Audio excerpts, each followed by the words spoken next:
Puba Thangba Ngamloidaba demand Toubiganu haiduna Kaksing Khunau College ki staff singna wakat mifam famkhre. Puba Thangba Ngamloidaba demand Toubiganu education free zone ohenbiu haiduna Kaksing Khunau College ki teaching amadi non-teaching staff singna Umathilda leiba makhoi college ki gate ta wakat mifam famkhre. Kaksing Khunau College Employees Welfare Association na sinduna famkhiba wakat mifam aduda saruk yakiba association asigi secretary Dr. Longzam Ibochoubi singhana phongdorakpada handak matam khara asida aikhoigi college asida tongan malup kayadagi Puba Thangba Ngamloidaba demand mayam lakpadagi oza singna wakal charang naduna mahairoi singda ningthina lairik tambiba ngamlaktaba principal amadi non-teaching staff singna masagi mathong ningthina tauba ngamlaktabadagi academic atmosphere da chauna akaiba pirakle. Masidagi khangba ngamlaktaduna academic zone asida Puba Thangba Ngamloidaba demand Toubiganu haiduna wakat mifam asi fambani. Ibochoubi na makha tarduna college asigi teaching amadi non-teaching staff singna angamba donation hapadi karisu akaiba leite. Hanadagi hauna relief camp ta leiba inmate sing tongan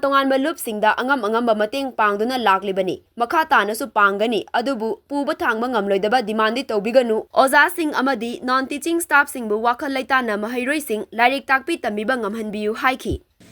Koigi college sidaida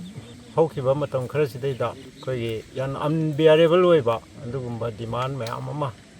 laksalakpa oja singina Puba Thangba ngamdaba demand mayam laksalakpa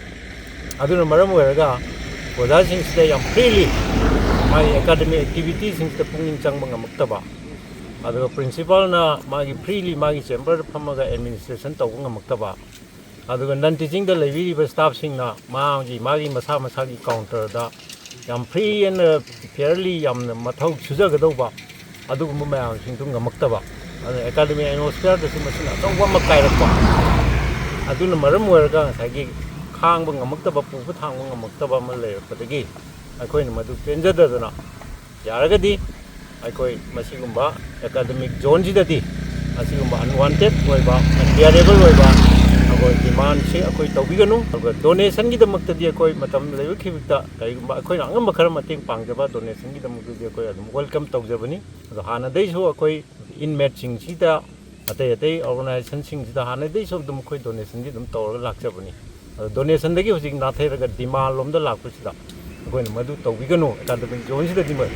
madu Toubiganu na asigi wapam ki koi thamjani